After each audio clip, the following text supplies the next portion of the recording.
ल हेर नि आशीर्वाद दियो भने टाउको फुट्ला जस्तो गरेर ढोङ्गे हान्छ अहिले टाउको फुट्यो नि कहाँ गएर उपचार गर्ने के भन नि के भयो होइन के भयो बनायो के छैन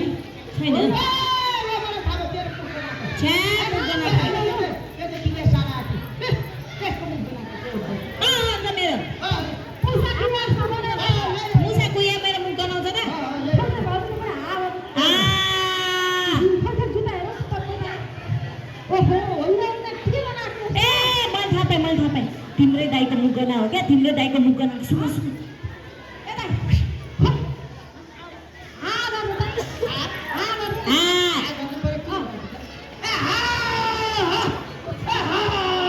बुढा गर भने के काग धबाउ भने हर काग बहिनीको मुखमा गर न भने कस्तो बुझ्दैन भने मान्छे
यति सानो चुरोटले यति धेरै रोग लगाउन सक्छ मलाई त यो यस्तो कुरा थाहा नै थिएन बहिनी हुन त अस्ति पनि बिराम भएर त्यत्रो अस्पताल बस्यो अब त्यहाँनिर बल्ल बल्ल होस आयो त्यति बेला डाक्टर साहबले यो बहिनीले तेरो यो भाउजूले चाहिँ सम्झाएको है आमाले सम्झाएको ए बुढा यो चुरोट सोट नखाऊ यो चुरोट खाएर बिराम भएर तिमीले पनि दुःख पायो मैले पनि दुःख पाएँ त्यत्रो पैसा पनि गयो पैसा मात्र गयो त केही थिएन भोलि तिम्रो ज्यान पनि गयो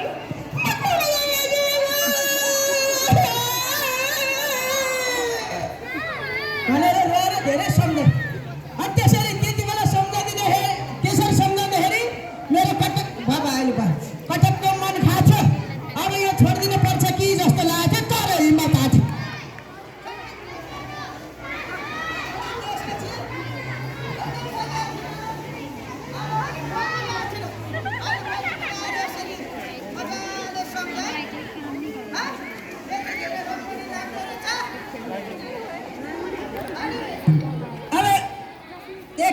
धनको नाश, अर्को ज्यान ज्यानको नाश। अब आफूले पनि दुःख पाउने, आफ्नो परिवारले पनि दुःख पाउने। शरीरको अङ्ग अङ्गमा रोग लगाएर, शरीरको अङ्ग अङ्ग पुजाएर गएर हिरिक हिरिक भएर मरेर मलाई चाँडै नै यमराजको साथी हुन जानु छैन। ल ठिक छ, ल ठिक छ। आजको दिनदेखि मलाई म यो खैनी, सुर्ती, गुड्खा, चुरोट पिरो सबै खाना चटक चुटिकै छोडिदिन्छु ल। साँच्चै हो त? साँच्चै हो। ल ल ल, मेरो बानी सुध्रिनु भएको खुसियालीमा गाइज वान लट क्ल्याप।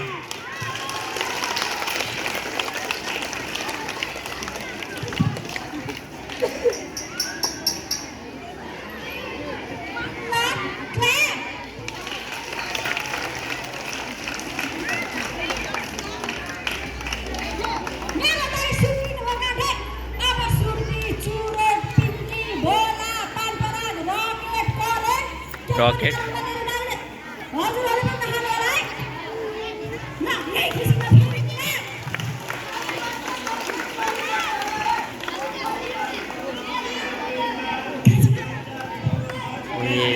अर्को छोरो अमेरिकामा छ मेरो। गोक्ते काजी हुँ म, गोक्ते काजी।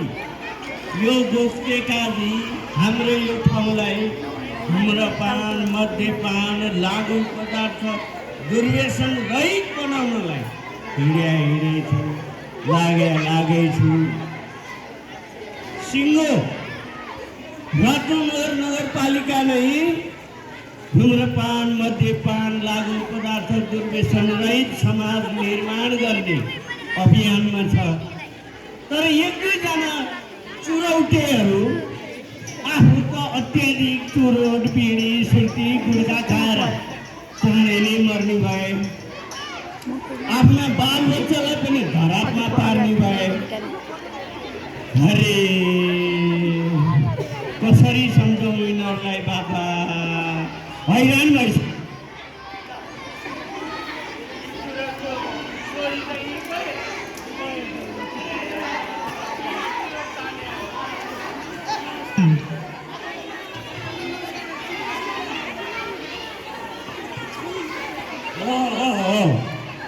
मेरा नानी, यो तिम्रो दाइलाई सम्झौ है। तिम्रो दाइको कारणले त यो टोल नै बदनाम भइसक्यो हेर। सबै बहिनीलाई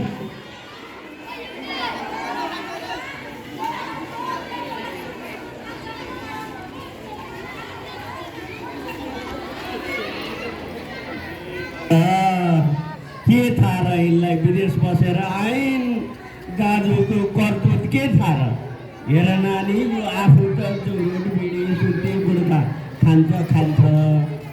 हुँदा स्कुल जाने सानसाना भाइ बहिनीहरूलाई समेत सरले नदेख्ने गरेर गल्छेडमा बसेर विद्यार्थी आउने बाटोमा चुरोट सुइँ तानेर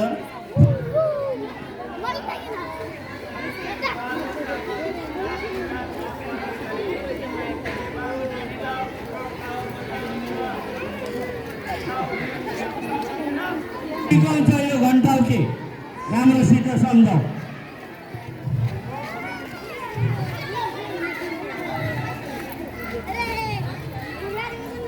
मेरा नानी, जाड यति खान्थ्यो, त्यो चाहिँ छोड्यो है। त्यो चाहिँ आनन्दले छोड्यो।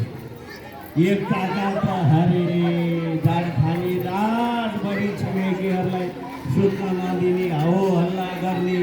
यो सोझी तिम्री भाउजूलाई कुटेर हरे झन्डी मारेको थियो। छिमेकीको नाताले छुट्याउन जाँदाखेरि मलाई नै 2-3 चोटि लडाइदिएको छ। यो त्यति जाड खान्थ्यो। एकचोटि त हेर, साँझ पख बजार गएर आउँदै थिएँ, घर छेउको बाटोमा 12-13वटा कुकुरले घेरिरहेको छ। नजिक गएर यसो हेरेको थियो, तिम्रो दाइ बेहोस लत्पसार। 4-5वटा कुकुरले खुट्टा उचालेर जिउभरि, अनि 4-5वटाले छादे रहेछ। बेहोस भएर छादेको मुखमा चाटिरहेको कुकुरले त्यतिसम्म बेहोसी भएर जान खाएको हेर। अनि 2-3 बाल्टीले त्यहाँ पानी मागेर सबै पखाली बल्ल बल्ल उठाएर घर पुऱ्याइदिए। अस्पताल लगेर यसले बचाकी जान चाहिँ छोडे। चुरोटले चाहिँ आफू पनि जानी भए, छिमेकीलाई नै अप्ठ्यारो पार्ने भएर